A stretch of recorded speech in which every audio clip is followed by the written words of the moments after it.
22 million black victims of Americanism are waking up, and they're gaining a new political consciousness, becoming politically mature.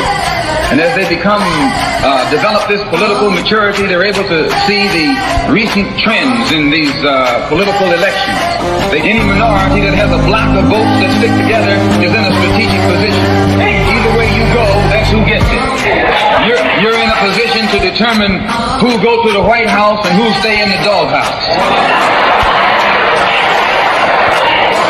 You're the one who has that power. You and I have never seen democracy. All we've seen is hypocrisy.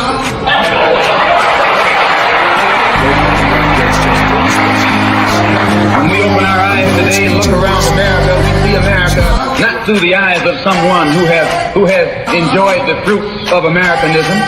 We see America through the eyes of someone who has been the victim of Americanism. We don't see any American dream.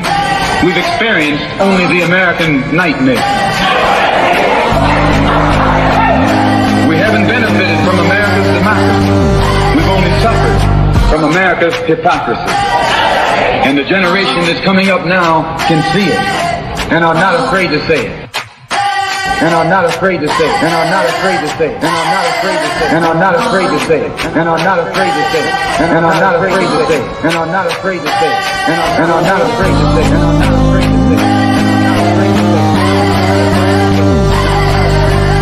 And are not afraid to say it. And are not afraid to say it. And are not afraid to say it. Welcome, welcome, welcome. You are tuned into Black Westchester People Before Politics radio show. I was not going to do a show today. I was actually going to show an old show. I figured what the hell I was going to come on anyway. Welcome, everybody. Welcome, everybody. So, when you go through something, I always tell people you need to fight your way through it. So y'all know that, Black Westers have been somewhat under attack. The website was hacked with a serious hack. We had to come back, get a stronger security package, and because of the increased traffic, go to a larger server. Then I was I'm talking to Damon. I'm like, yo, what happened to the Black Westchester Magazine Facebook page? So I started a new one, and Facebook had the nerve to unpublish it, saying that we violated the rules of, I'm going to read it directly to you too.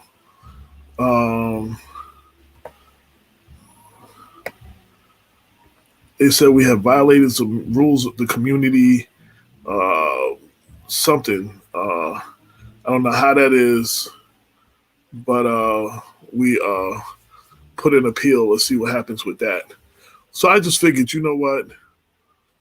I really didn't feel like doing a show today. I really didn't feel like being there. You see, I ain't shaved. I wasn't ready for it. But, sometimes the show must go on. And I'm just going to go ahead and do it. I appreciate those of you who did decide to check in and hang out with us. Damon's not here today. He's working a double. Dr. Bob's not here because I told him there was no show today. So it's just going to be hanging out with y'all for a little while. A bit of an update. The newspaper got pushed back a little bit. It will be out by Friday. We'll be out. We'll be hitting the streets Friday. So everybody be on the lookout for that. If you do have a page or two, if you want to advertise, you got till Monday or Tuesday to make that happen. What else is going on? So I wrote an article. Basically, after I got a call from Yorktown about the GOP district leader who made some derogatory statements to a congressman, Democratic congressman, basically called him a sand nigger, which is a derogatory racial slur to East Indians, Asian Americans. He felt comfortable enough at the Republican celebration, election night watch party, whatever it was, while the Republican candidate who won was giving his victory speech and thanking his supporters. This dude felt comfortable enough to shout that out. So I figured, you know what? If nothing else, it's in the paper, but let me read what I wrote to you. It is called "Racism is Alive and Well in Westchester." This situation inspired it, but it's not only about this one situation. So here we go. When we say Black Lives Matter, they say all lives matter. When we put up signs that say all lives can't matter until Black Lives Matter in Greenburgh, they ripped the sign out of the ground less than 24 hours later. The county of Westchester is one of the nation's wealthiest communities and one of the most racially polarized. It has been highly documented that all lives do not matter in Westchester. It's not enough to call out acts of racism elsewhere, like the January 6th insurrection at the Capitol, and not speak up about the racism in your own backyard, or even acknowledge that there is racism, systemic or blatant, bigotry, white supremacists declaring war on democracy, anti-Semitism, xenophobia, sexism, and white privilege right here in Westchester. They don't like to discuss it, claim racism doesn't exist here. But until we face the fact that racism is alive and well in Westchester, we cannot conquer racism. So we hold these truths to be self-evident, that all men are created equal. So began Thomas Jefferson's famous words from the body of the Declaration of Independence in 1776. But when we the people of a darker shade, when those who do not fit the model of whiteness dare to have the audacity to believe these words that are the bedrock of the country, we often receive a wake-up call, a swift kick in the gut that these words do not and were never meant to apply to us. Let's start with exactly what is racism. People often define racism as disliking or mistreating others on the basis of race. That definition is wrong.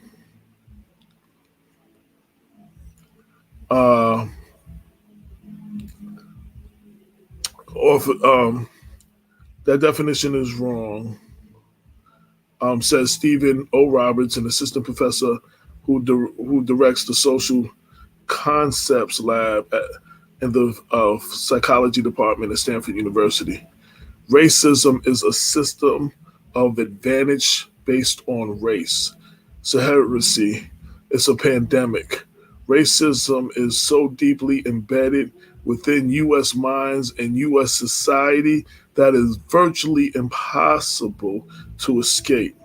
Yes, just like the citizens of a capitalistic society reinforce capitalism, whether they identify as capitalists or not, whether they want to or not, citizens of a racist society reinforce racism, whether they identify as a racist or not, or whether they want to or not. One of the most recent examples of racism took place just weeks ago on election night in Yorktown, a town in the northern border of Westchester.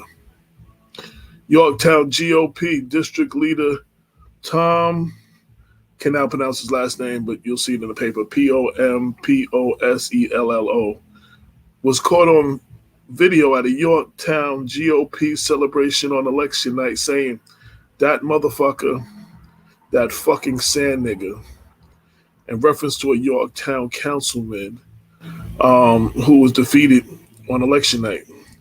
The racial slur "sand nigger" targets people of the Middle East. Patel, who has served on the town board since 2010, is Indian American, and he's one of the few Asian Americans in elected office in Westchester County. The Yorktown Board said in a statement that it has zero tolerance. It has a zero tolerance approach to racism and hate in their community.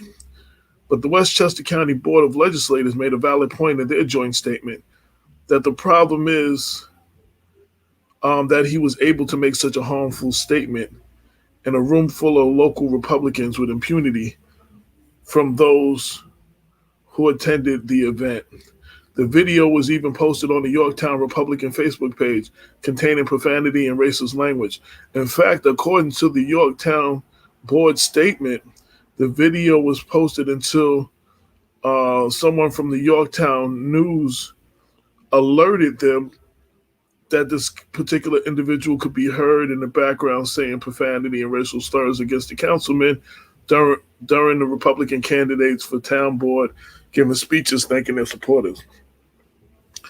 The Board of Legislators wrote, while the condemnation of his statement by the Yorktown Republican Committee and his resignation is appropriate, the video of him uttering such slurs in a crowded room full of community leaders with such comfort and with no apparent condemnation in the moment is disturbing.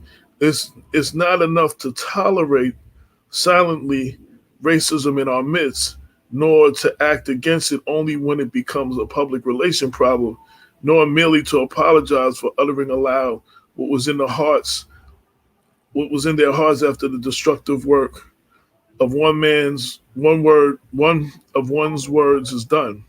We must actively confront hatred, whatever and wherever we encounter it, in the moment and until it's eradicated from the hearts of the nation and before it grows into something even more destructive than words.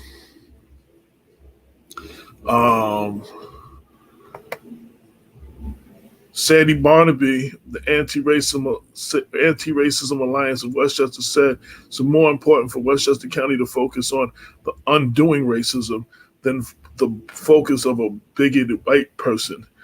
This is about hate and bigotry. The white man engaged in a derogatory name-calling was counting on his white, unearned male privilege to work for him, believing others would join him, and feeling relieved that a man of color lost his bid for re-election. Yorktown for Justice also denounced the racial remarks and called for formal policy measures to address the systemic racism and other forms of bigotry in Yorktown. This incident is the latest in which the Yorktown GOP has come under fire for scandal and racist and prejudice acts, including xenophobia, anti-Semitic, and racist GOP mailers in 2017. Yorktown Republicans, including Town Supervisor Matt Slater, have condemned the district leader's words, who has since resigned as district leader. Despite issuing a statement denouncing the racism, the town of Yorktown has not supported anti-discrimination programs, policies or educational measures. When confronted with harmful language, African Americans and those who the hate is aimed at are expected to respond to the hate by maintaining their composure. This county, like this country, has a history of expectation of the victim not making the offender feel uncomfortable by confronting and exposing them. Often the victim is further victimized when they speak up. But despite what these leaders, elected officials, and mainstream media tell us, the fact that racism exists in Westchester does not surprise many of the residents and in Westchester in the Hudson Valley who have to deal with the repercussions every day.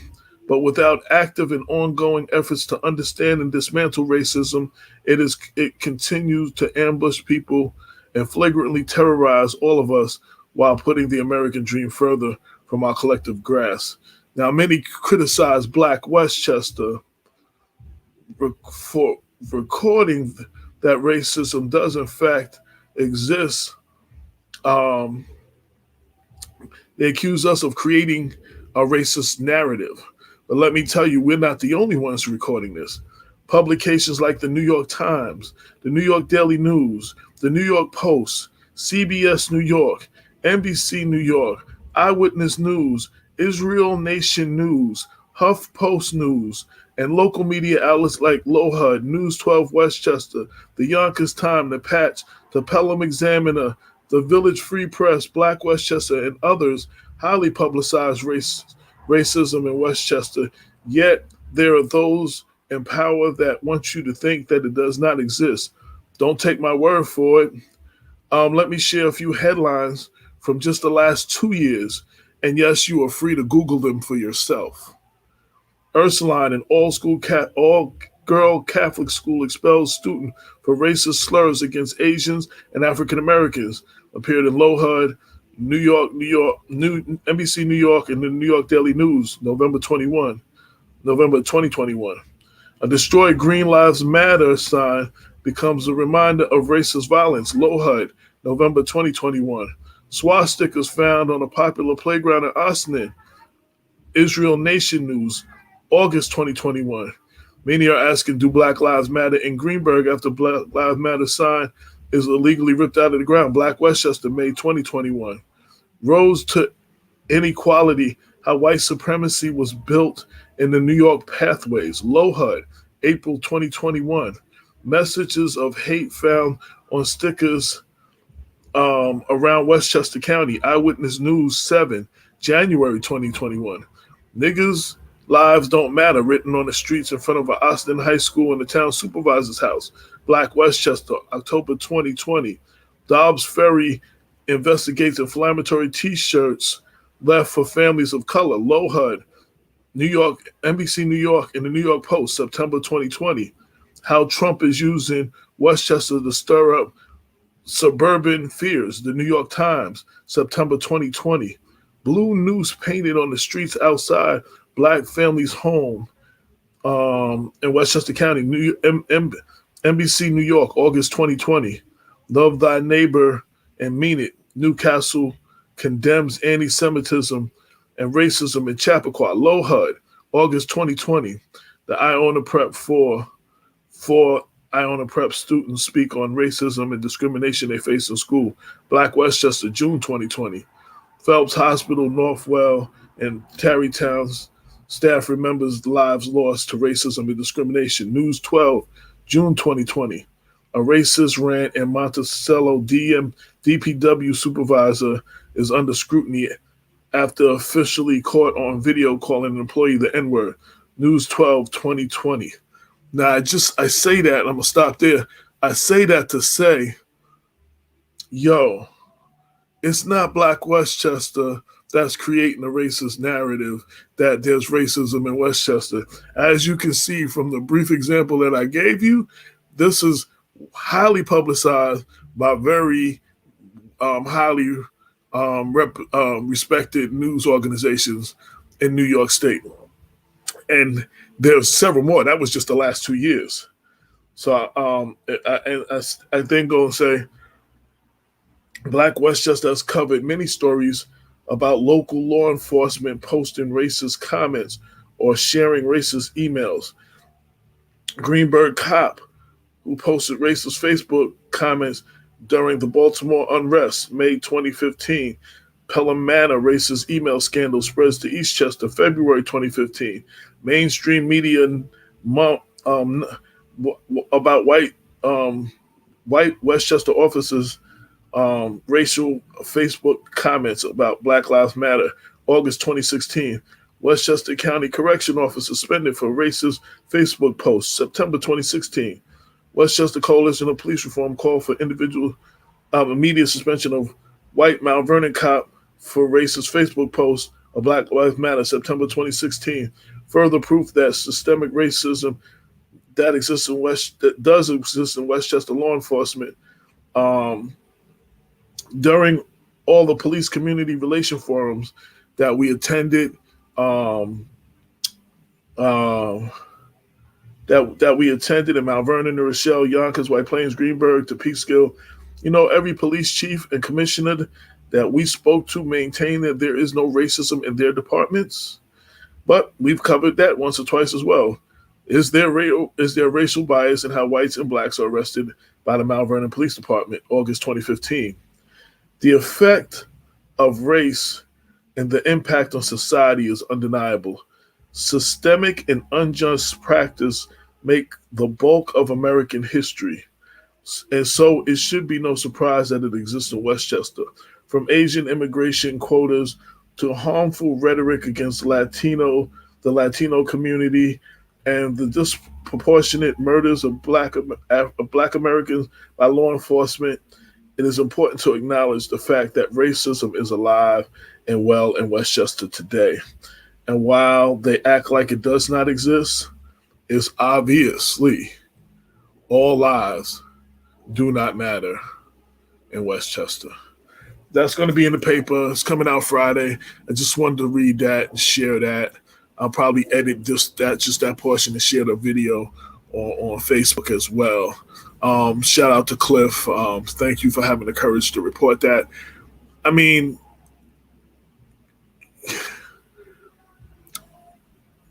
there is racism. Racism is alive and well in Westchester County. Denying it, saying it doesn't exist, saying that you're not a racist because you have a black friend or you've never used the N-word does not help end racism. Saying it doesn't exist and ignoring it and turning your head from it does not make it go away.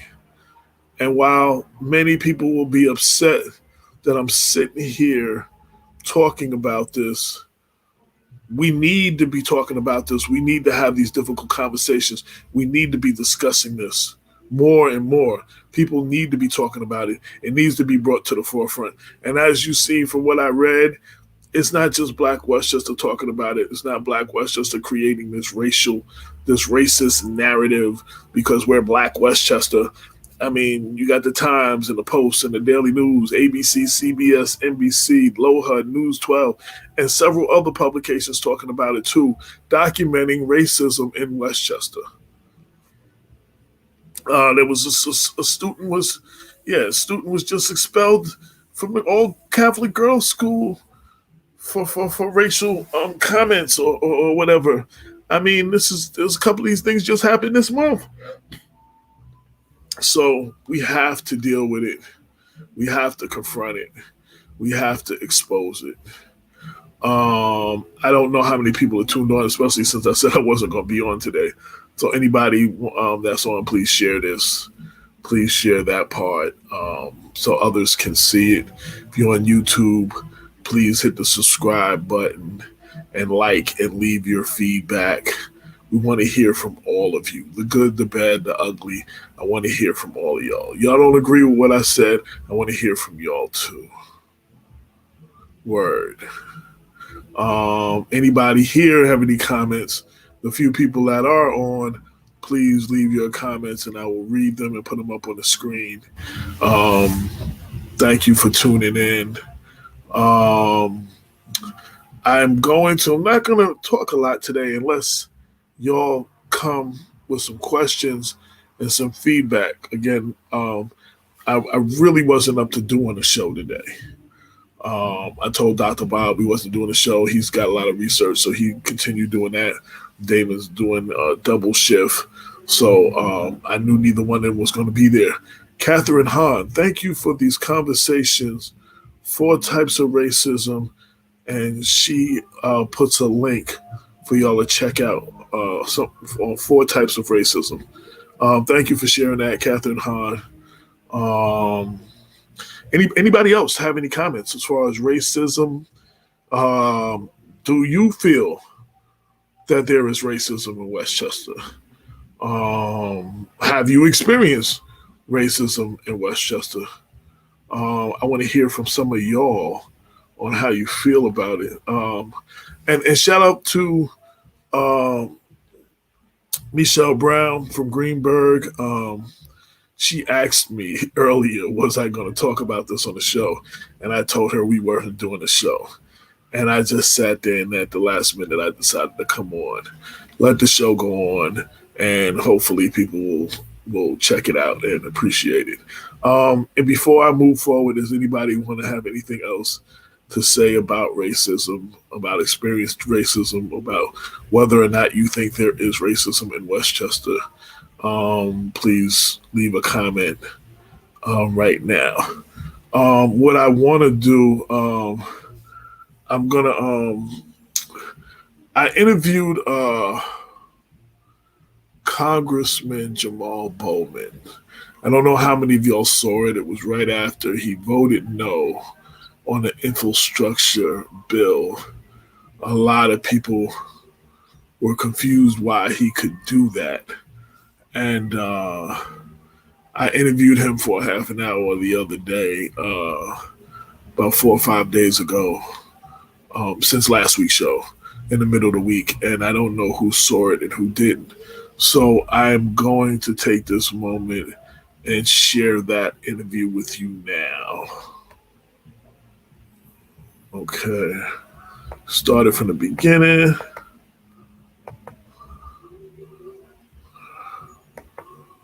There we go. Welcome to Black Westchester Special Edition. I'm your host, AJ Woodson, Editor-in-Chief of Black Westchester. As most of you know and have heard, the vote on the infrastructure bill has passed.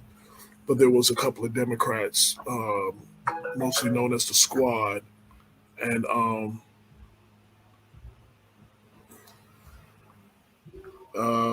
we're trying to get, known as the Squad, who voted no against the bill.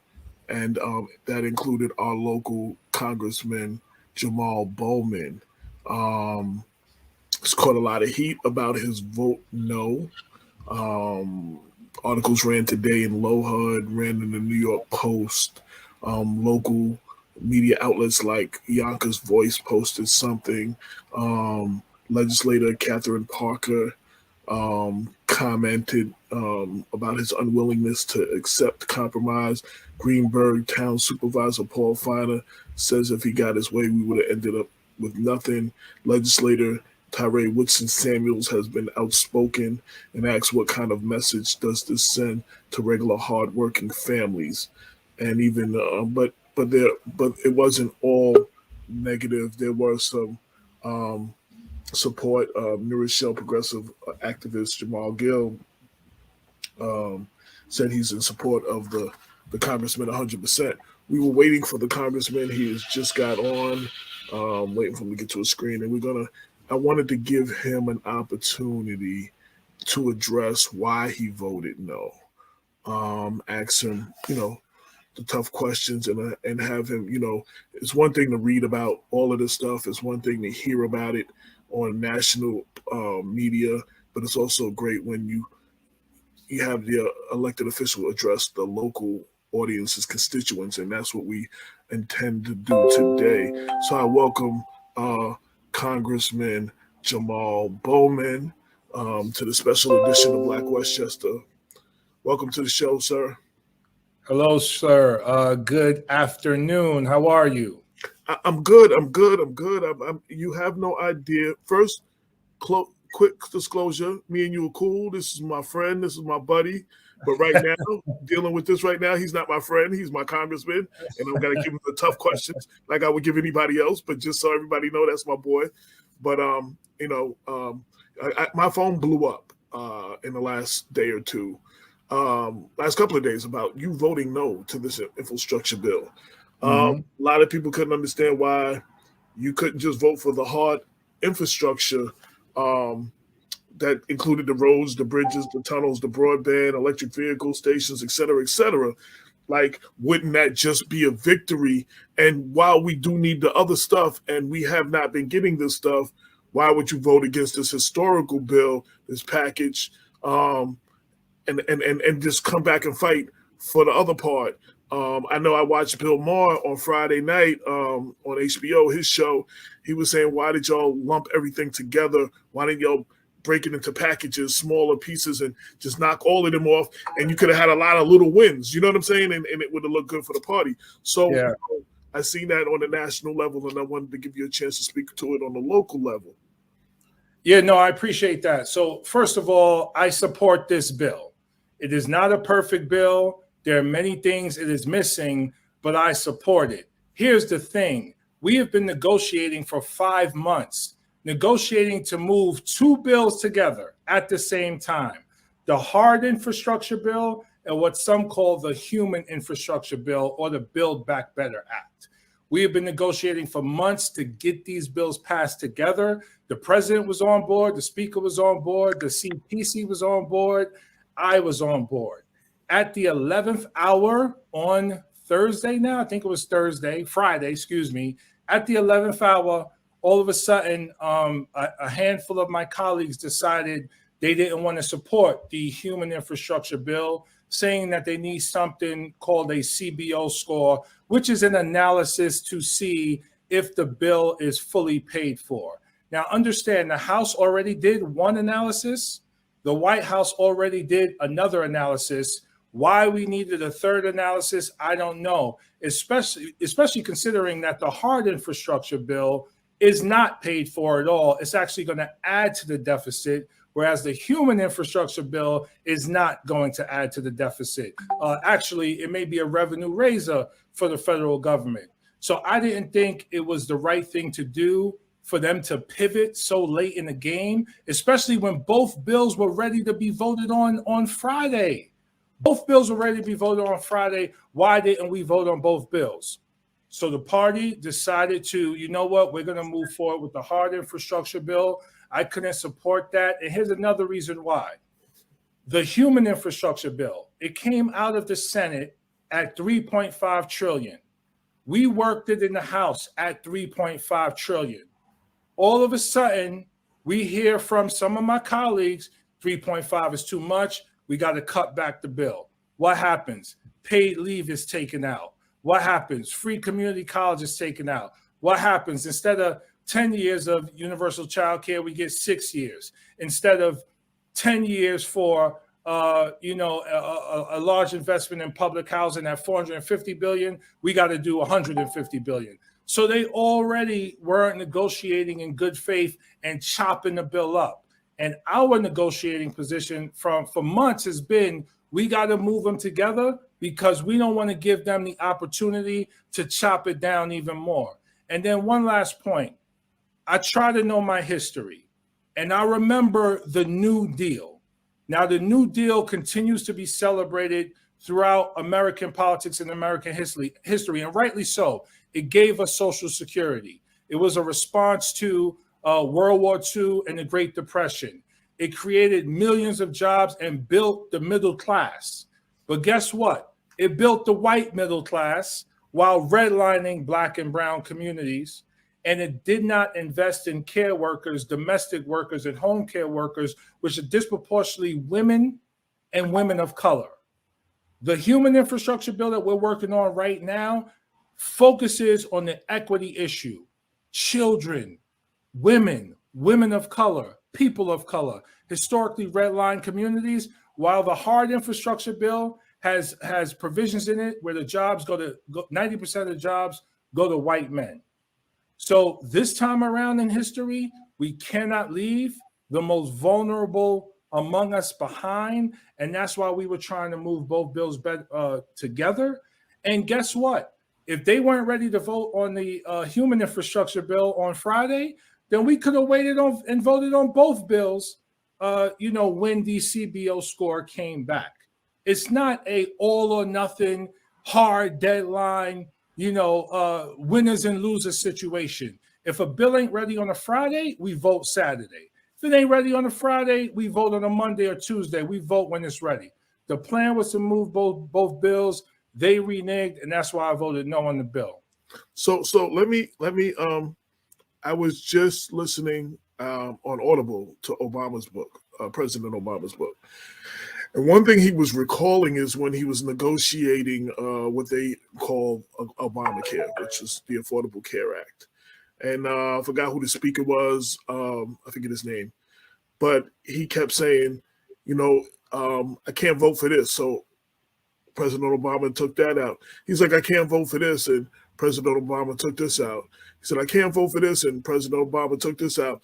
So then finally, President Obama said, after now a year has gone by or whatever amount of time has gone by, he said, is there anything that I could take out of this that would make you vote for the bill? And dude told him, looked him in his face and said, no.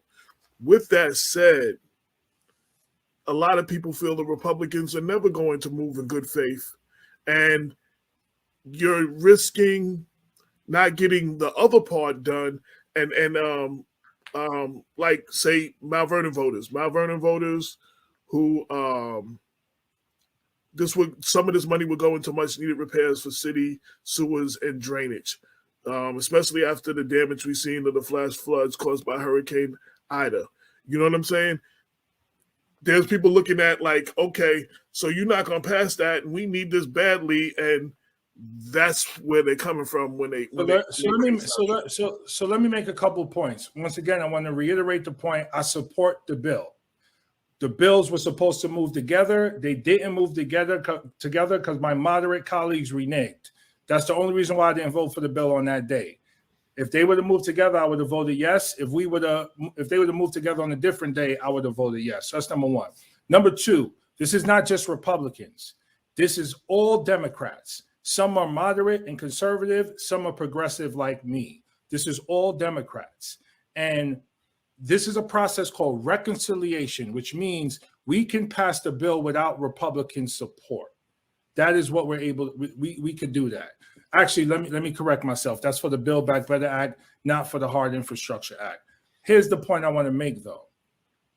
There are lobbying efforts, hundreds of millions of dollars of lobbying efforts fighting to stop the human infrastructure bill.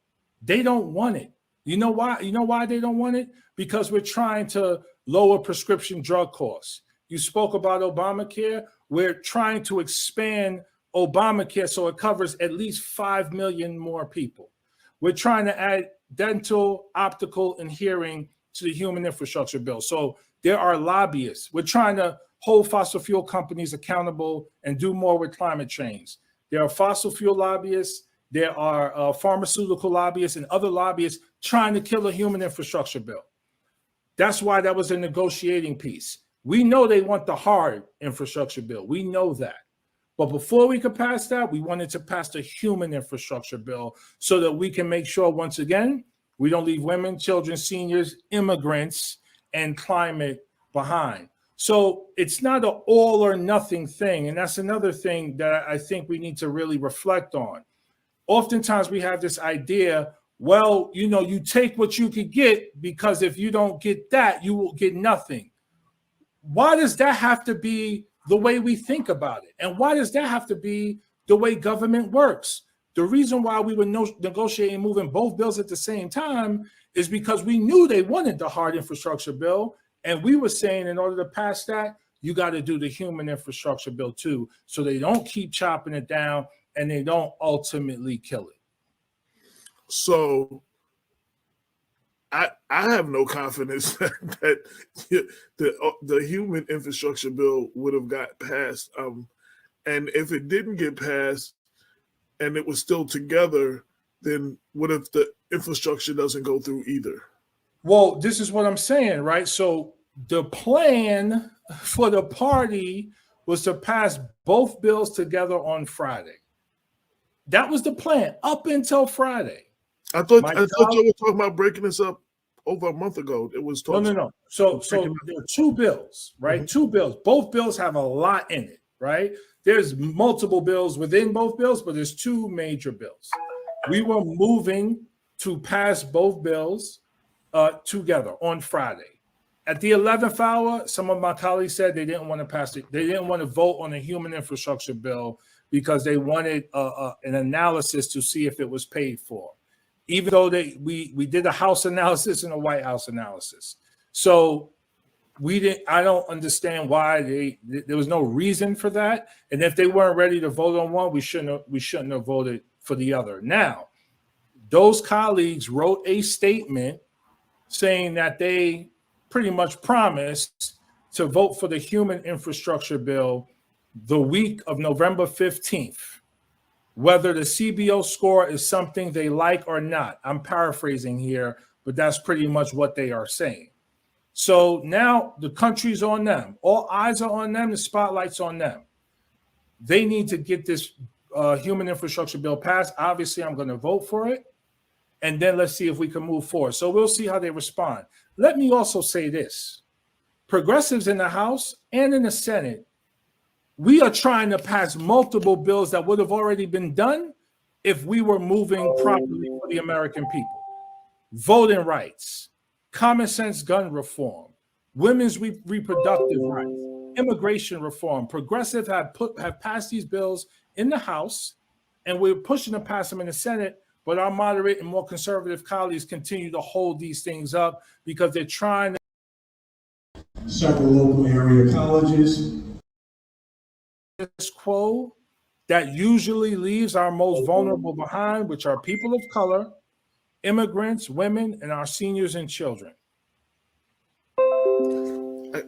I got you on that.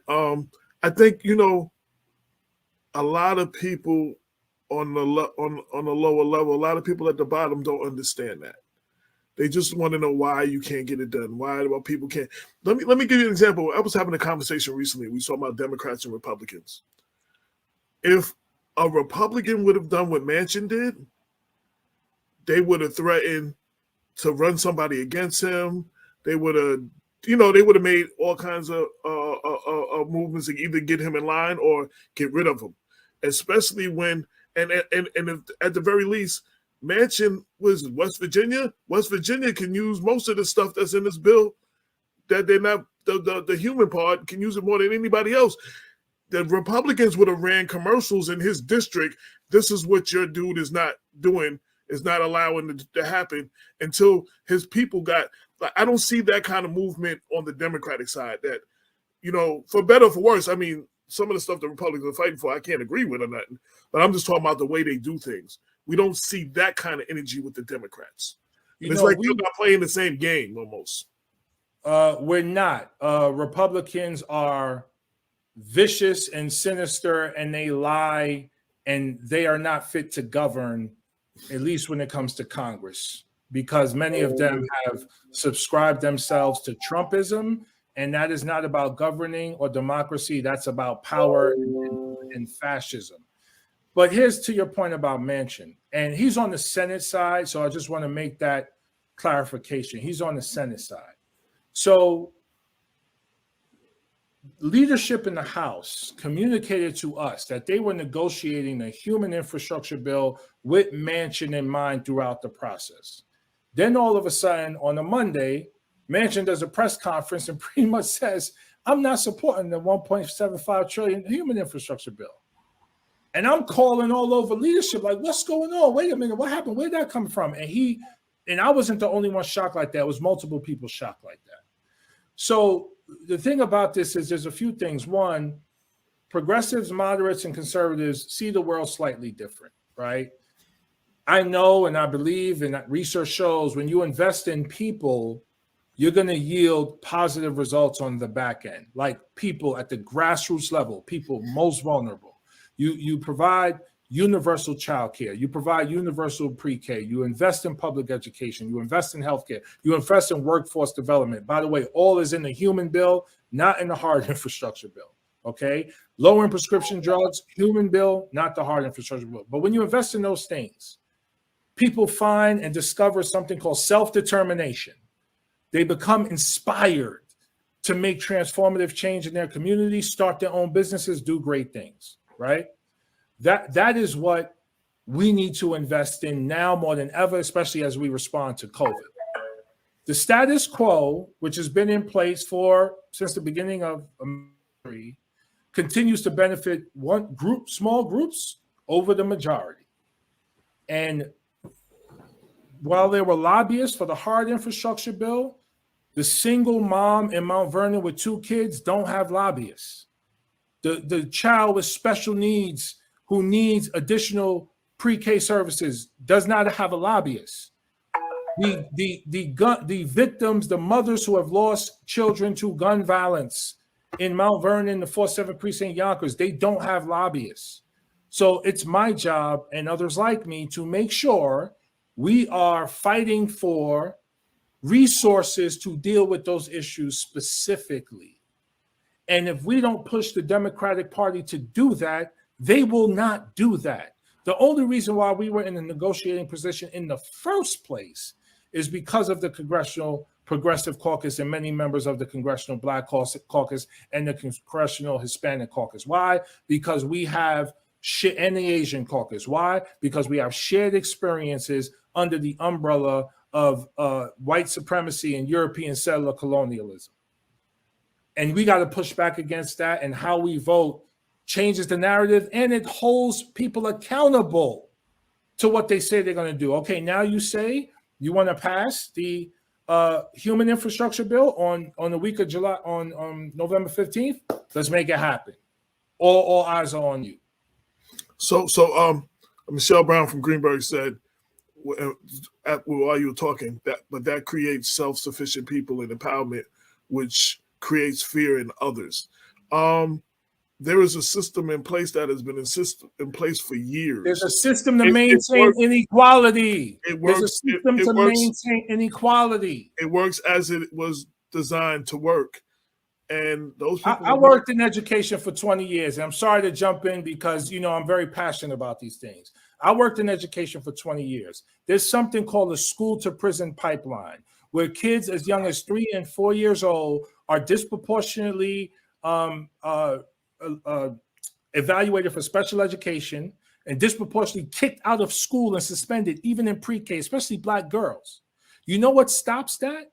Universal child care, where now the family isn't paying a mortgage payment for child care, right? Where now the grandma isn't paying rent for medicine, for diabetes medication. It's about righting the wrongs of history in an equitable way, right? Invest in the communities that you purposely redlined during the New Deal. Invest in those people, invest in those communities, they will lift themselves up. And when they lift themselves up, you have a stronger economy. The hard infrastructure bill, absolutely needed. Also, 90% of those jobs go to white men. No offense to white men, but the other bill has most of the jobs going to vulnerable communities, people of color, women, children, etc. So the media, the mass media, creates a narrative, and because only myself and a few others didn't vote for it, it's like, okay, are they obstructionists? What are they doing? Why wouldn't they go with the party? We are trying to push the Democratic Party to do better for communities that they have neglected for far too long. That's what we have to do. You had a couple of people that criticized you. It was a Law article came out today. A couple of Legislator Kathleen Parker basically said you have an unwillingness to accept compromise. Greenberg Town Supervisor Paul Feiner said, if you got your way, we would have got nothing. Legislator Tyree Woodson Samuel said, what kind of message does this send to regular hardworking families? And there was somebody in support. I was reading that as you came on. New Rochelle progressive activist Jamal Gill said that he's in 100% support of you. Yeah, again, I support the hard infrastructure bill. I would have voted yes on it if they came together as they were supposed to do. But they didn't come together, and that's why I voted no. And now we have to pass the human infrastructure bill. It's not all or nothing. It's not an unwillingness to compromise. We constantly ask poor people who don't have lobbyists to compromise. And this is why we have a level of inequality in our country that's been the worst since the Gilded Age. And democracy cannot survive with this level of inequality. And you know what happens with this level of inequality? People like Donald Trump rise to run for president and win, and he may win again because of his wealth, because of his privilege. And look where he took the country, a January 6th insurrection. So people have to understand, I will never do anything to harm the district. If that bill wasn't going to pass on Friday, it would have passed when the other bill was ready for us to vote together because it would have had all our votes. If it's not ready to pass Friday, it'll pass on another day when it's ready to be passed. That's how it works. It's not all or nothing. It's not win or lose. Friday was an arbitrary deadline. The government wasn't going to shut down. People weren't going to lose jobs. It was going to, it could have waited a few days, or like I pushed for, we should have voted on both bills that day. So now they said something about the 15th, roughly. Week of the 15th. What happens? I hold no faith. So what happens when and if that doesn't pass? What happened? What's the plan to go forward for the human infrastructure? So we will see, right? If you know me, if you know my background, I will always push for investments in people, particularly vulnerable people. So I'm going to continue to push and organize and do what I do. But like I said, spotlight's on the moderates right now. Spotlight is on the moderates. They have to deliver the human infrastructure bill. And they have to deliver voting rights and common sense gun reform. And then some, and then some, and then some. I'm tired of people being killed in our district. I'm tired of the poverty rate being super high in communities of color. We all, and people I talk to throughout the district, are also tired of it. It's not just me. People are tired of it. And it's time to do, it's time to govern differently and do democracy differently. And let me say one other point, because you brought this up. As people are watching this unfold, the media creates a narrative as if it's dysfunction, if it's civil war. And you know why? Because controversy sells newspapers and controversy gets clicks. So it's presented in a way where, we gotta, it's civil war. It's like the East Coast, West Coast beef. I keep saying it. It's like when that happened, look what the end result was. Pac and Biggie were killed. It's East Coast, West Coast beef. This is what the mainstream media does. And they do it because for them, part of it is entertainment. It's political theater. But when you're making sausage or when you're doing something really hard, which I have experience doing, I opened a school and ran a school for 10 years. That was #1 in academic growth for Black and brown kids in the city. So I know how to do things hard. I've done it before. When you're doing something hard, it takes time. And it takes deep collaboration. And yes, it takes compromise. I'm just not going to compromise for the 18-year-old kid who graduated high school, who don't have a workforce development program and wants to get into climate change, but there's no investment in him or her. The human infrastructure bill has that kind of investment. I'm not compromising for those who are most vulnerable because we continue to leave them behind. And I know you have a busy schedule today. One, I want to thank you for coming on. Two, I want to give you a chance to any last words to the district. And I've asked one more question. I asked Mondir this when he was on about a month ago. I keep hearing about we got to push this stuff and it has to be bipartisan. There's a lot of them, they're not going to work with us. It's never going to be bipartisan the way we're talking about. So, it's like we're pushing for something to try to hope these people are going to do what's right. They're not going to do what's right. I mean, so here's the thing, right? And you're right for the most part. I try not to paint a broad brush, right? Mm-hmm. I'm on the Science, Space, and Tech Committee. I'm chair of the Energy Subcommittee. I have passed bills and amended legislation on that committee in a bipartisan way. So it can be done. The Republican Party, by and large, writ large, are now a party of Trump. So that's why you see the obstruction left and right and all of those things happening. My point is this. Put the Republican Party on the side for a moment. The Democratic Party, as a Big Ten, we need to work together in deep collaboration to meet the needs of all of the American people. Can that happen? Can that happen? Yes, it can. Oh, absolutely, it can happen. Because we haven't seen it so far. That's why I had to ask. Well I mean, with all humility, Mr. Woodson, I think myself, I have a pretty broad coalition of support throughout the district in communities of wealth and communities of poverty amongst people of color and white people, Jews, Muslims, Christians. So I'm very blessed to have a diverse coalition who support me and work with me, because you know what I do? I reach out to all of them, because it's my job to serve everyone.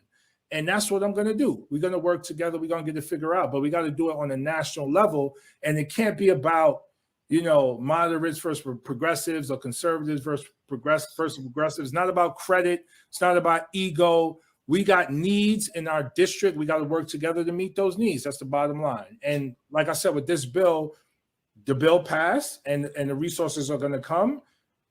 If it would have been voted on with the human infrastructure bill, I would have voted for it, and they both would have passed, and we would have had even more resources come. I just hope now, the week of the 15th, we can get the other one done. Last words for the district.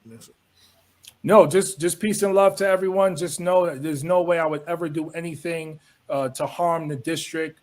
I work across the district on a variety of issues. The district knows that. I will continue to do so. We love your feedback. We love your engagement. Let us know what you're thinking. Let's come to always collective understanding. Continue to push me to be better, and I'm going to continue to be open-minded, open ears, learn and get better. So let's how can they reach you? For those that don't know, how can they reach your office? Email or something, or a website? I mean, it's completely easy, but I could give a number here if that's cool. 914-314-5091. That's 914-314-5091. Reach out anytime. You could text that number, and someone from the office will get back to you. And people call my office all the time for a variety of reasons, so I'm sure most people know. And the website, bowman.house.gov. Check us out, and please sign up for our newsletters. We got a lot of good stuff happening. Thank you very much for your time. I hope to see you more on here to speak to your district. And let them know what's going on. You got to invite me. You don't be inviting me, man. Hey, it's an open invitation. Appreciate you, man. Peace and love. Everyone be well. Peace and love. So I shared that for those who missed it. That was the interview I did, exclusive interview I did a couple of days after the vote was no. And a lot of people were jumping on the congressman. Why did he vote no? Why did he vote against it? He voted with the Republicans. And I figured that the best thing to do would be to get him and have a one-on-one conversation. I know everyone's not watching MSNBC and CNN.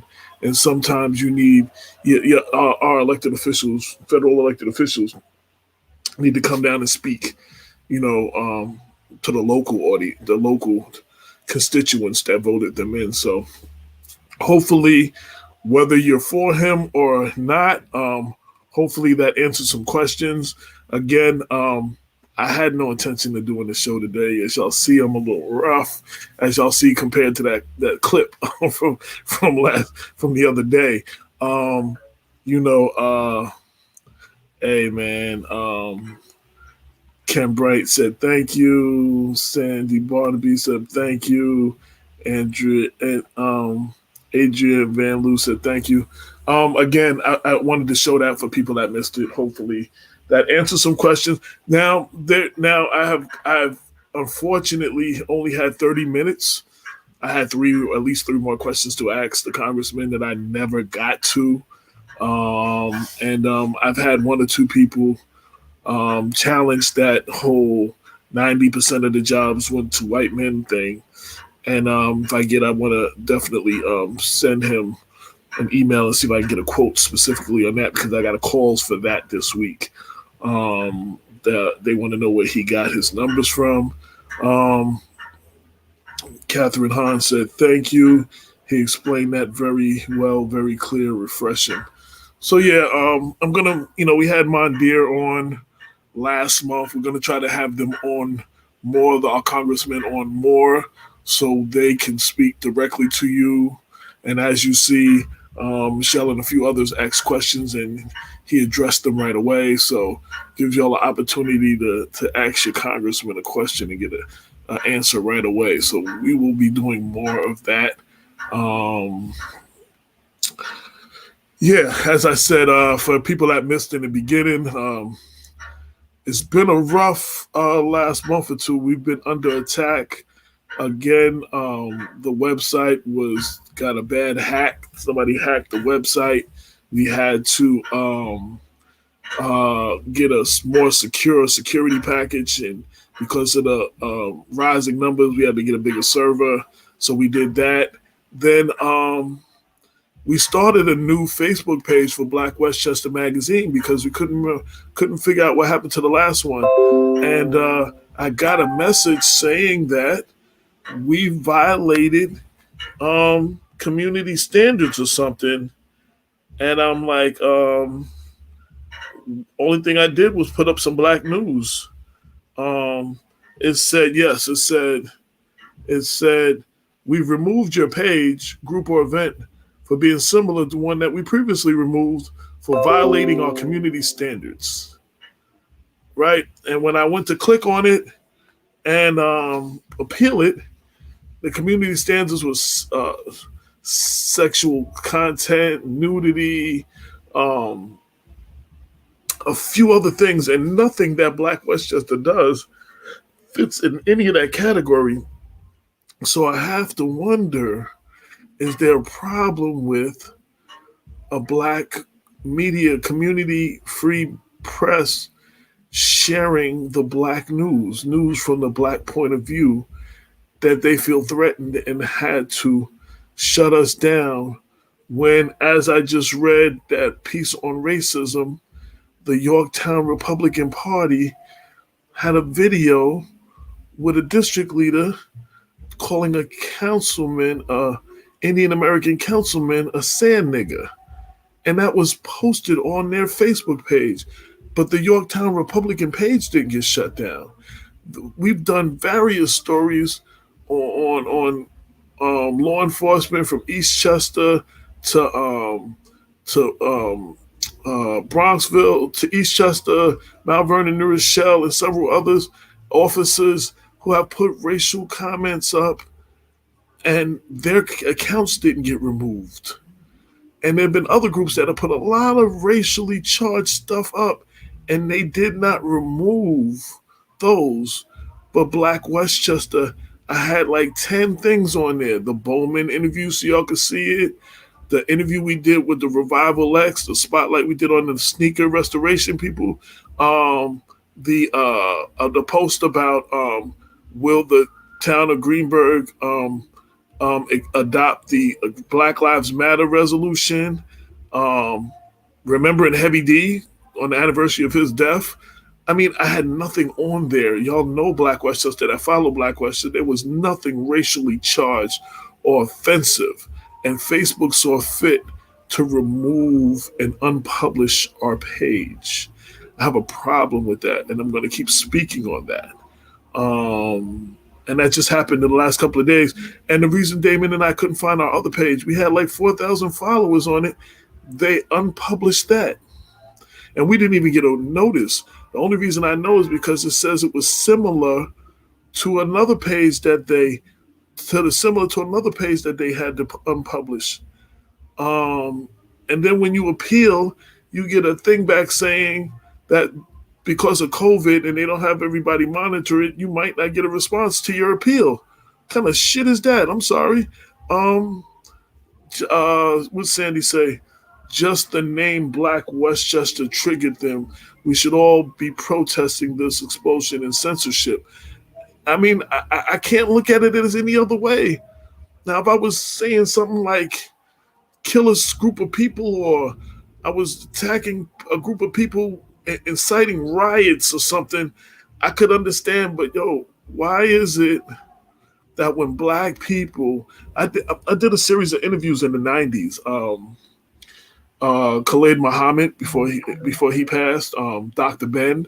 It was four Black gentlemen that had got attacked in the mainstream media for being pro-Black for statements, and their sentence, one sentence out of a whole statement was taken, and they magnified just that without playing the beginning and the end of it. And I took it upon myself to interview all four of them individually and let them explain what they meant. But the point was, why is it when you're pro-Black, you get labeled anti-something. I have to be anti-police or anti-white or anti-something. We're not anti-anything. We're just pro-black. There is a difference. And we will continue to be pro-black. And Facebook, you can take down everything you want. That is not going to stop us. We do not need Facebook to exist. But Facebook makes it easier to reach a lot of other people. I'm glad while we're streaming on Facebook, we're also streaming on YouTube and LinkedIn. And we're building up those audiences. So follow us on LinkedIn, follow us on Black on YouTube, subscribe to our channel so that you can see all the interviews and stuff, just in case Facebook decides to not let us broadcast anymore. It's another reason I came on. Who knows what's gonna, I'm just like, I'm just a little frustrated. And again, I wasn't gonna do the show, but I decided it's those times when you feel like you shouldn't and you don't want to, that you should still come on anyway, and you should just work through it. And I encourage other people to fight through other things. So I think it would have been a hypocrite if I didn't come on today. Ken Bright said, we all should know the real deal. Nothing to figure out. Yeah, I'm going to keep making a big deal about this. I'm going to continue to make a big deal about it. But for those who didn't see in the beginning, the newspaper comes out Friday. I wrote an article on racism is alive and well in Westchester. I read it at the beginning. I'm not going to reread it. So for those who missed it, afterwards go back and watch the beginning of the show. And I read it. It'll be in the paper. And I do want to reiterate one particular point. They make it sound like when I talk about these things like Black Westchester, I was Googling a lot of articles on racism in Westchester, and I found an online post asking, is Black Westchester revolutionary or racist? And, I was clear to point out in this one section, I just want to read this one part. While many people criticize Black Westchester for creating a racist narrative, like we're the only people talking about this, I found several articles from publications like the New York Times, the New York Daily News, the New York Post, CBS New York, NBC New York, Eyewitness News 7, the IsraelNationalNews.com, Huffington Post, and local media outlets like LoHUD, News 12, Westchester, the Yonkers Times, the Patch, the Pelham Examiner, the Village Free Press.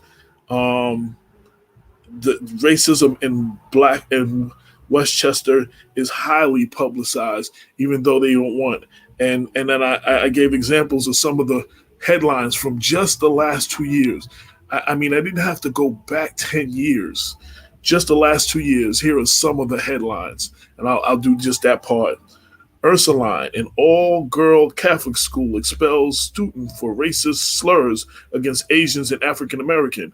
That ran in LoHUD, NBC New York, and the New York Daily News, November 2021.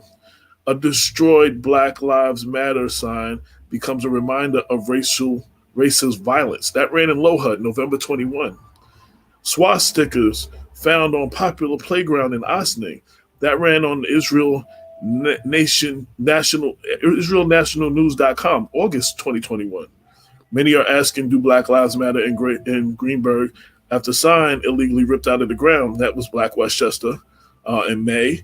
Road to Inequality, how white supremacy was built into the New York pathways. That was a LoHUD article from April 21. Messages of hate found on stickers around Westchester County. That was Eyewitness News 7, January 2021. Niggas' lives don't matter, written on a street in front of the Austin High School and in the town supervisor's house. That ran on Black Westchester, October 2020. Dobbs Ferry police investigate inflammatory T-shirts left for families of color. That ran in LoHUD, NBC New York, and the New York Post, September 2020. How Trump is using Westchester to stir up suburban fears. That was in the New York Times, September 2020.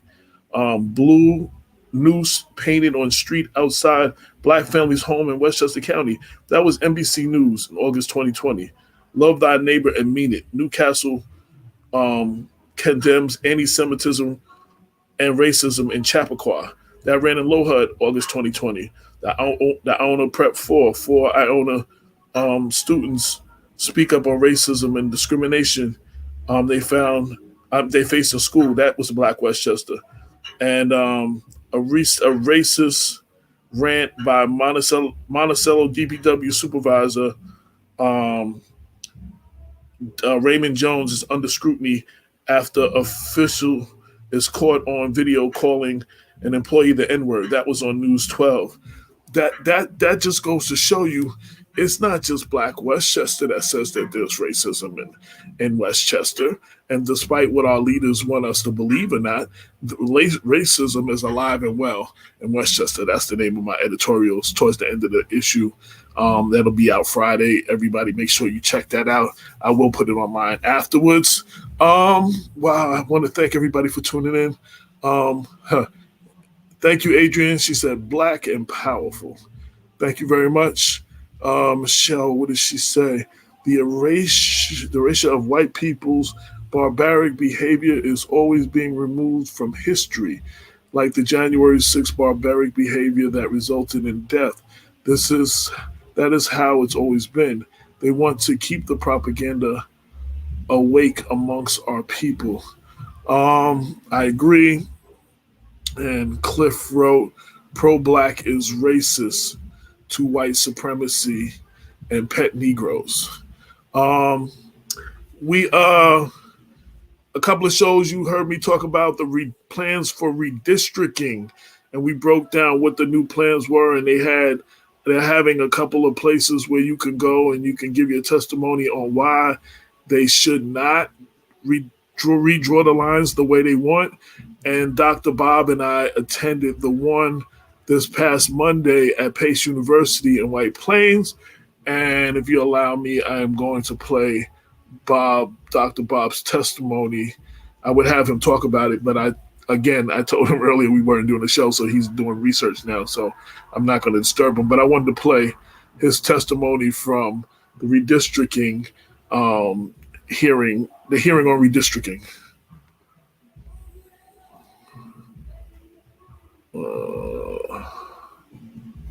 Why is that not playing?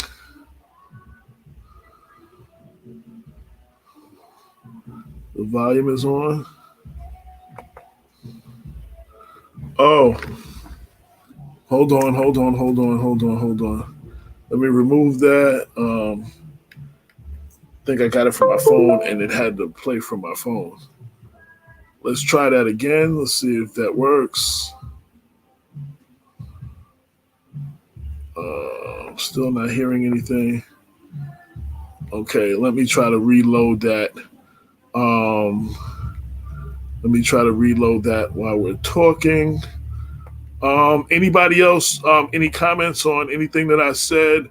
Comments on the congressman's, what he had to say about why he voted no? Comments on racism in Westchester? Do you believe there is racism in Westchester? Do you believe that there is not? Have you faced racism in Westchester? Anything that you would like to say, feel free to hit me in the comment section right now. Again, those on YouTube, make sure you like and subscribe to, like this video and subscribe to the channel so you can continue to follow us. I'm loading back up the footage from Dr. Bob. Just give me a minute. I had recorded it on my phone, so I had to have my phone plugged in to play it. Okay, let's see if that works now. It's loading up now. Thank you for bearing with me. Thank you for all of y'all that tuned in, even though I pretty much told everybody I wasn't doing a show tonight. So some of y'all just faithfully caught it and tuned in, and I appreciate that. A couple of new people that I've never seen on before. I appreciate y'all too. Okay. Several local area colleges. Today, however, I come before you in my capacity as a local community organizer, activist, and also president of Rise Up, which is a nonprofit grassroots think tank whose mission is to provide research services for communities of color. I am a student of the Black freedom struggle here in the United States, and today I come before you also as the standard bearer for the current generation of African Americans who are appreciative of the need to continue to struggle for the expansion of voting rights across the United States. Although New York State considers itself to be a bastion of liberalism, when we go back and look at New York history, we have to acknowledge that there's been ambivalence on the part of New York leaders to expand voting rights and protect and safeguard voting rights for African Americans. I have to tell the Commission that looking at both maps that have been proposed, I fear that you will perpetuate that kind of ambivalence and disregard. While you have rightfully encouraged people to specify problems with their districts, you also invited us to zoom out and to take a look at the entire congressional configuration. And, you know, I have to say respectfully, the districts as currently written do not seek to proportionately distribute power to each of the major racial ethnic groups here in New York State. Currently, statewide, the population of white New Yorkers is 54%. The population of 54 plus, the population of African Americans is 13.2. The population of Asian Americans is, Latino Americans is about 18% plus, and Asian Americans is about 9%. So what this means, everyone, is that, look, bottom line is, whites should proportionally get 14 districts. Black people should get 3.75 districts where they're the majority. Latinos over 4, Asians about 2. The current configuration offers African Americans majority control of 0 districts. And I want to say, if we put this into an historical perspective, 0. If you actually look at the proportion of African Americans in each of the districts as currently written, they comprise a majority in no districts. None. I would invite you to go and look at the numbers, because I see some disbelief on the face of commissioners. That represents a marked decline in the ability of African Americans to influence New York City, New York State politics. In congressional, the 112th Congress, African Americans actually had constituted the majority in 2 congressional districts. This is unacceptable. And you guys know better than us. The principles that are supposed to guide you in devising the districts, and I don't know how anyone could have come to the conclusion that these districts have been equitably drawn, and I encourage you to go back and start from scratch. Thank you, Dr. Baskerville. Questions for Dr. Baskerville? Did you read the districts? Did you look at them? The ones that were prepared by either side? Because there are more majority minority. It ends there because I only did Dr. Bob. I didn't do what the comments were, but what they were trying to tell Dr. Bob is there are more minority majority districts. And shout to the NAACP president from New Rochelle and those that African Americans that were in the audience. They said we were talking about African Americans. There are no districts in the new drawing of the lines. There would be no districts where African Americans are the majority, and there are at least 2 now. So we would lose power, so to speak. They said that there are more minority majorities. Well, when you say minority, you're including everyone, Asians, Latinos, every person that is considered a minority. And we may not all have the same issues that we're dealing with, and if there are no districts that minority African Americans are a majority, then it makes it hard for us to vote in elected officials like, just say, maybe a Jamal Bowman in our district, who's speaking issues that are concerning to us. So that was Bob's testimony at the redistricting hearing at Pace University on this past Monday. There was over 100-something people there. Wasn't enough of us there. Wasn't enough Blacks, or I didn't see too many Latinos. It was a mostly white crowd that came out and spoke.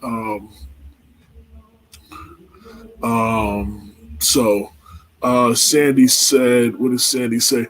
Racism is everywhere, is structural, and I think we should make a distinction: race bigotry and race hate.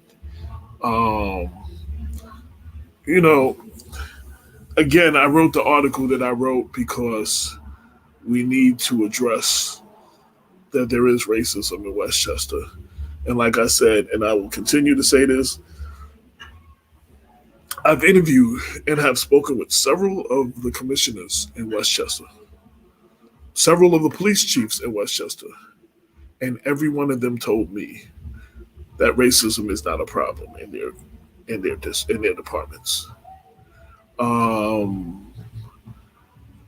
People in Westchester would have you believe that, the George Floyds and the Eric Garners and all of those happened everywhere else. Well, we have George Floyds here in Westchester as well. Kenneth Chamberlain being killed by the White Plains Police Department. His only crime was that he fell asleep and hit his life alert. And they were supposed to come for a medical call and killed him 90 minutes later. The anniversary of that is coming up, I believe, the end of this week. I believe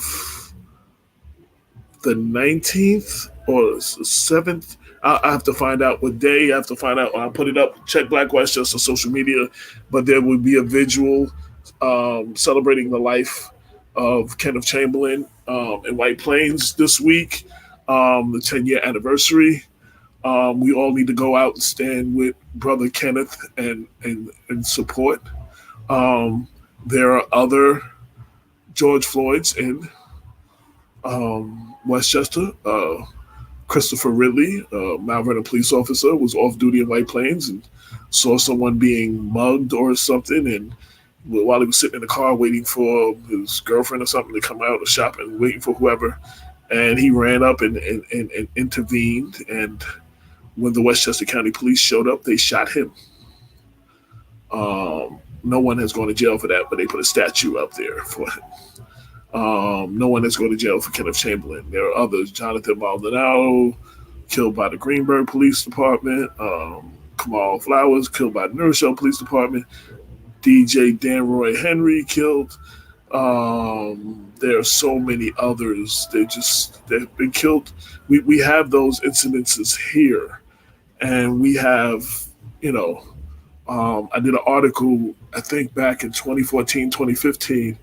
So white woman, actually it was white woman that inspired this. She was dealing with domestic violence of her husband, and she got an order for protection against him. And as she was going through the courts, and she was sitting through the courts, going through that process, she was watching how Black men in domestic violence situations were getting the book thrown at them for way less than what her husband was doing to her, and he got a smack on the wrist. And she contacted us and inspired a piece on the racial inequality in our family court system, in our court systems. And this was brought to us by a white woman who noticed this on her own, and just her fighting to get away from her husband and get protected from her husband. She sat through and watched this and documented and was willing to speak on the record on it. It's a whole lot of stuff going on, man. We did a show, I think last year, like I call them the Eye on the Prep for students. They've graduated now.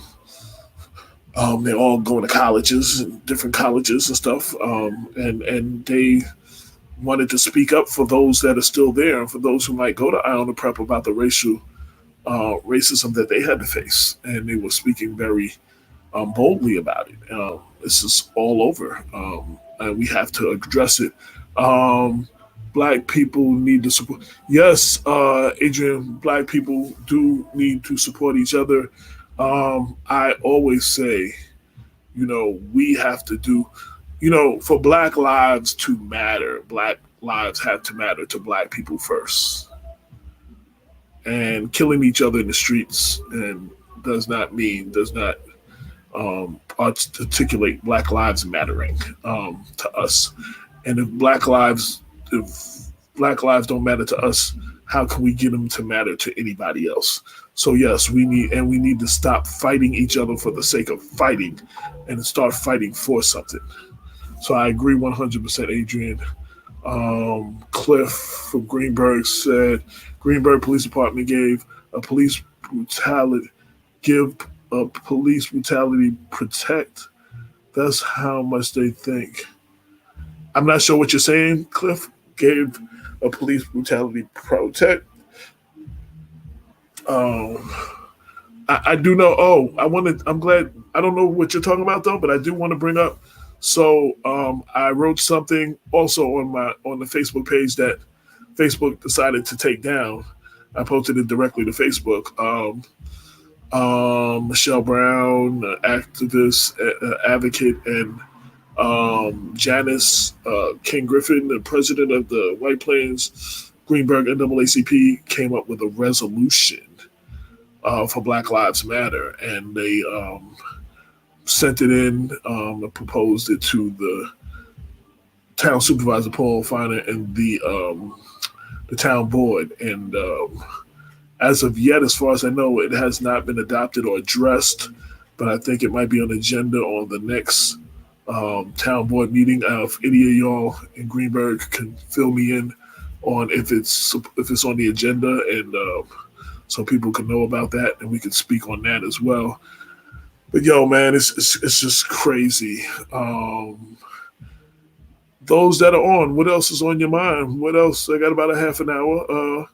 What would you like me to discuss? What is on your mind? What issues are you dealing with that you feel need some attention brought to them? Events coming up. Any events? Please let me know so I can share them. Michelle said the work session presentation is Tuesday to the town board at 5:30. So I guess there'll be a presentation at the work session on Tuesday. And I guess we'll be seeing if they are going to adopt the Black Lives Matter resolution. And if they don't, I'm sure I will hear about it so that I can talk about that. I will try. I guess is it virtual that anybody can watch it, Michelle and Cliff? If so, I might have to make sure that I watch that and I can see it firsthand for myself. If y'all can send me a link. People can send their support and solidarity. Yes, if you want to send your support and solidarity, you can send it to townboard@greenbergnewyork.com. Cliff said yes, it will be virtual, so I will watch it. And I've been told I've already been sent the link in my email, I guess. So yes, I will be watching it. But I will keep y'all updated on what's going on with that. What else is going on? Is Sandy still here? Sandy, can you give me the date of the Kenneth Chamberlain vigil? I don't have that in front of me. I don't know if Sandy's still with us. She was tuned in earlier. I don't know if anybody knows, she would know. I didn't want to keep looking down on my phone the whole time searching for it. Friday. Okay, so it's Friday the 19th. So yes, the vigil is Friday the 19th. I think it's about 7 o'clock. 7 o'clock in White Plains, in front of the public safety building. And if you want to know more about it, and you don't want to know where it is, and you need information, email me at blackwestjust@gmail.com. I'll make sure that you get all the information. But we all need to come out for Brother Kenneth Chamberlain. It's been 10 years. He's been fighting for justice. He will be getting a new civil trial. And I'm happy to announce, if I haven't already, the killing of Kenneth Chamberlain is been added to Netflix for in November. I don't know if it started yet, but I know it's on the schedule to start in November. So anyone who has not seen the killing of Kenneth Chamberlain, you can now go to Netflix and it will be there. And if you have not seen it, I advise you to watch that, especially if you can watch it before Friday. If you watch that and you still don't come out and support, then something's wrong with you. We should all be coming out and support Brother Kenneth.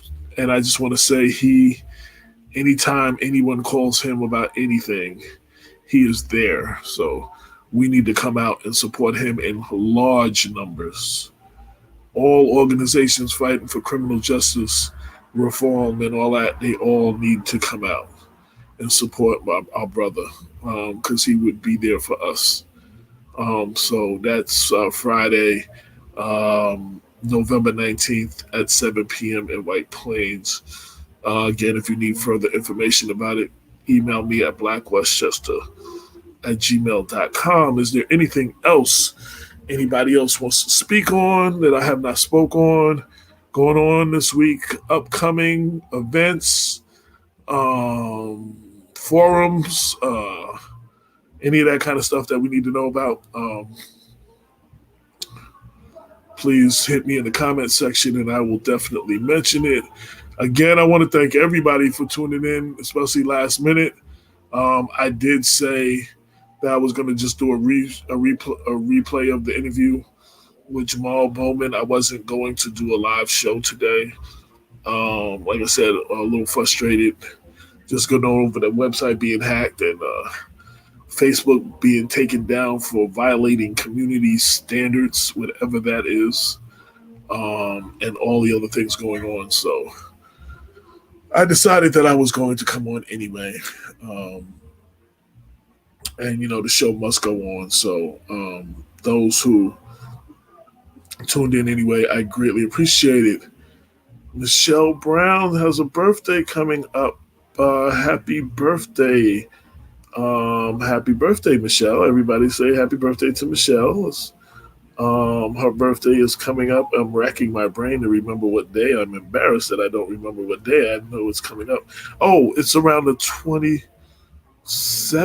Is it the 27th? Is that right?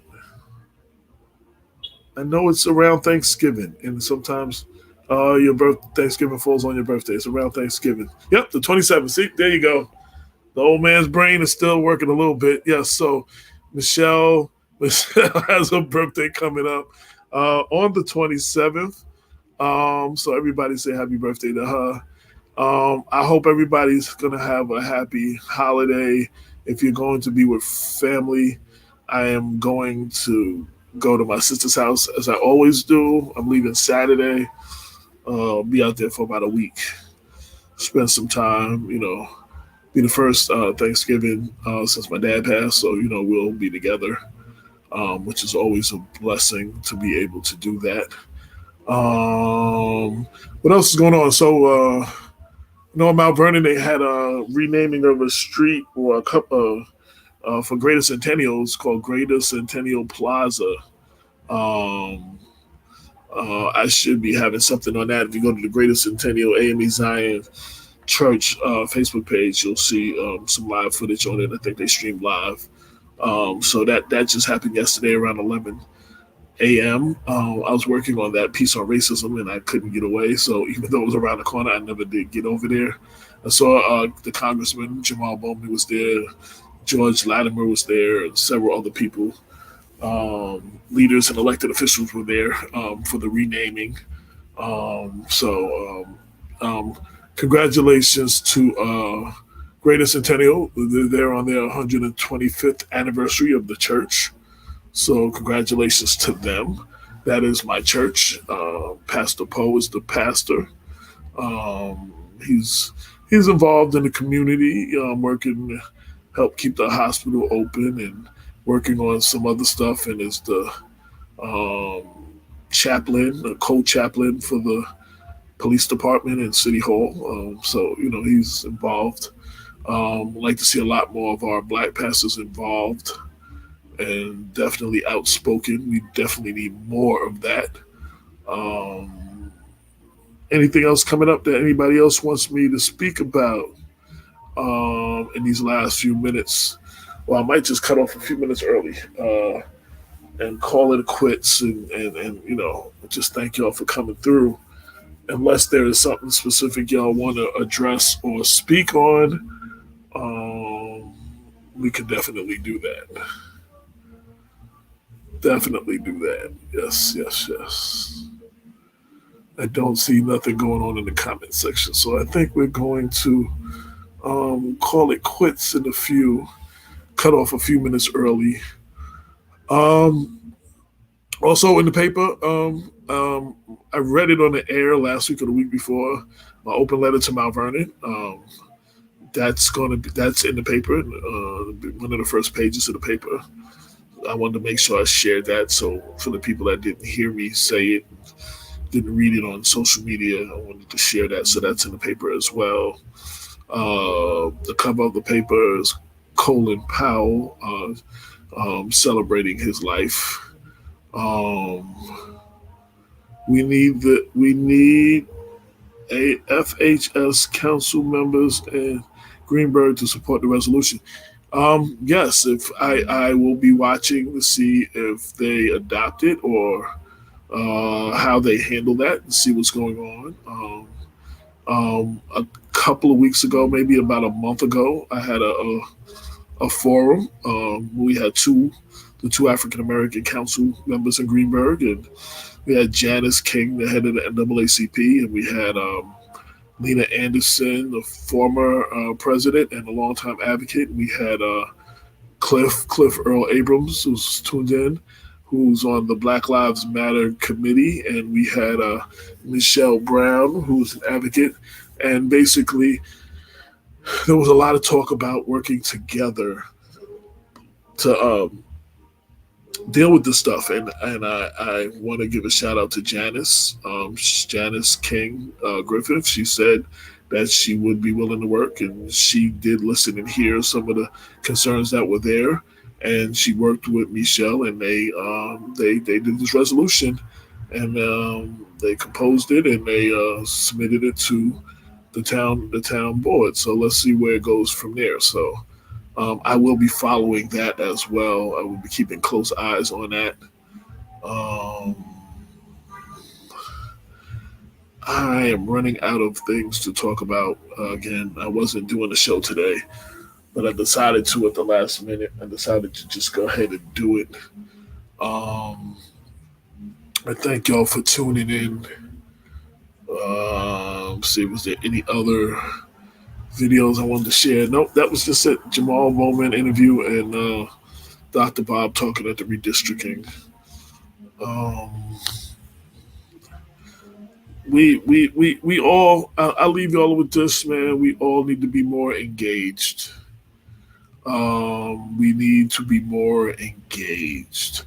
If you do not like the way your city is being governed, you need to be more engaged. If you don't like how your city is policed, you need to be more engaged. If you do not like how your school district is running, you need to be more engaged.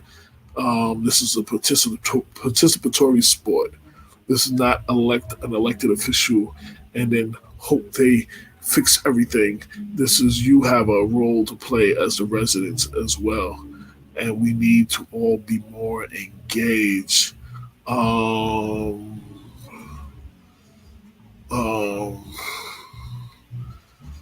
Ken Jenkins and Gina Jackson, Black Council in Greenberg. That's 2 votes out of 3, and it takes 3 to pass.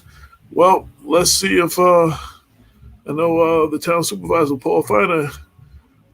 He has a vote. Let's see what he does. I'll be watching. I'm going to be watching, and I'm going to report what happens. So I'm just going to leave it there. I'm going to see what happens. I'm going to watch who votes, who doesn't vote, who votes for, who votes against, and I will act appropriately afterwards. I will in my reporting. So that's all I can do. We hope that everyone does what they're supposed to do. And if they don't, that's the part I was talking about, being engaged. We need to hold them accountable for not voting for this. That's our job. When elected officials don't act in our interest, it's our job to hold them accountable. Well, I'm not gonna hold y'all too much longer. I want to thank everyone for tuning in. This has been the latest issue of the People Before Politics radio show. Presents Black Questions presents the People Before Politics radio show. We're on every Sunday, 6 to 8, streaming live on Facebook, LinkedIn, and YouTube. And until next week, when we will be back. Peace. You are now tuned into the People Before Politics radio show, brought to you by the good folks at Black Westchester, Black Westchester, Black Westchester, Black Westchester. Check the newspaper. Black Westchester, Black Westchester, Black Westchester. Check the newspaper. Real talk for the community since 2014.